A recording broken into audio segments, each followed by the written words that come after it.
Good afternoon. I'm obviously going to make a statement about the outcome of the Royal Commission and the Management of Police Informants, and I'm happy to take questions after that. So I think importantly at the outset, I want to be very clear about Victoria Police's absolute acknowledgement that the management of Nicola Gobbo as a human source and the manner in which the information she provided was used was a profound failure by our organisation. That must not and will not ever occur again. As Victoria Police had previously stated, it was an indefensible interference in the lawyer-client relationship, and that is a fundamental requirement for the proper functioning of our criminal justice system. Victoria Police has a proud history of keeping the community safe. That history is built on the foundations of trust and respect. This was a breach of that trust by Victoria Police. As Chief Commissioner, I have already previously apologised to the courts and the community. I apologise for what occurred. I again do so and apologise to both the courts and the community profoundly for what has occurred. It was a failure by us to identify and acknowledge at the time what was occurring. We should have done so. It has often been conveyed in the media, from my understanding, that Victoria Police, that we have not accepted responsibility for what has occurred.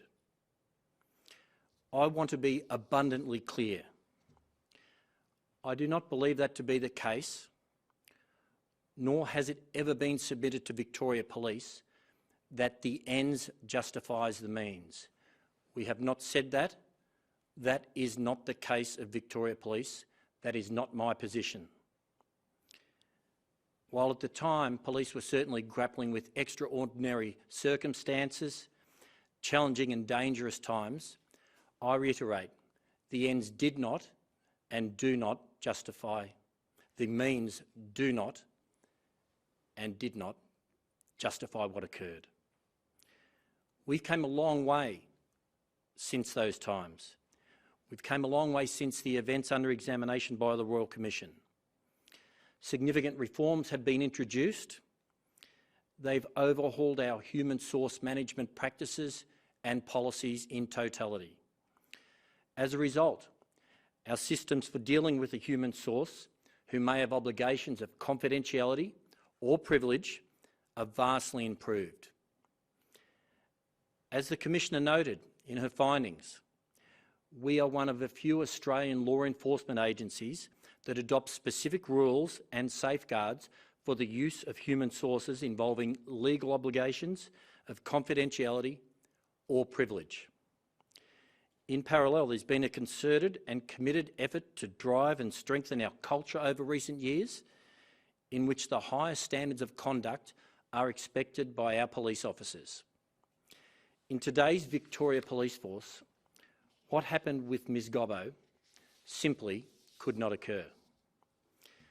That said, this Royal Commission has identified areas in which Victoria Police can further improve, and as Chief Commissioner, I'm absolutely committed to taking those improvements, ensuring the opportunities to improve as an organisation are fully realised.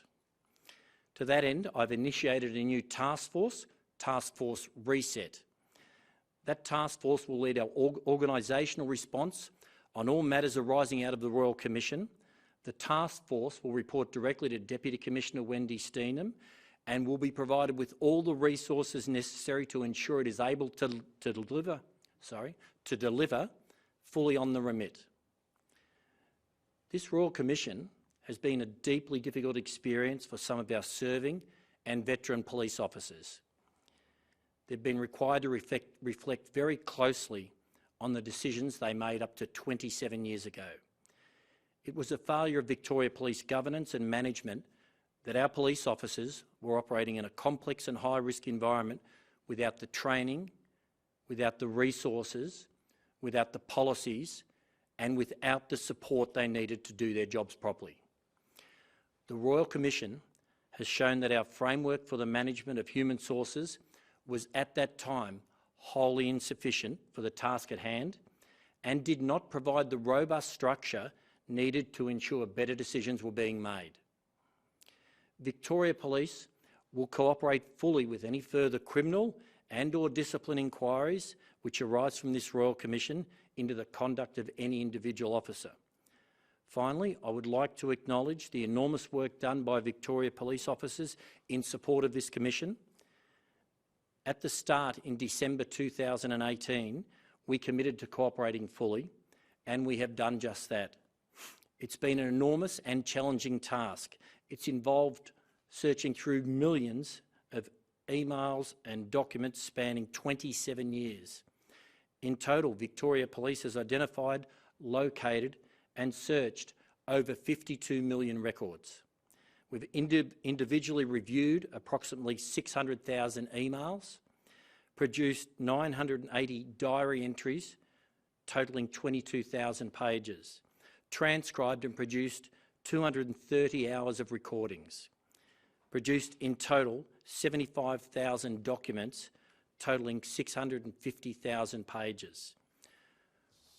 While we have to be conscious of the significant safety risks arising to members of the community from the information contained in these documents, we have worked tirelessly to support the work of the Commission and search for and produce documents regardless of whether they reflected poorly on Victoria Police or any of our current or former officers.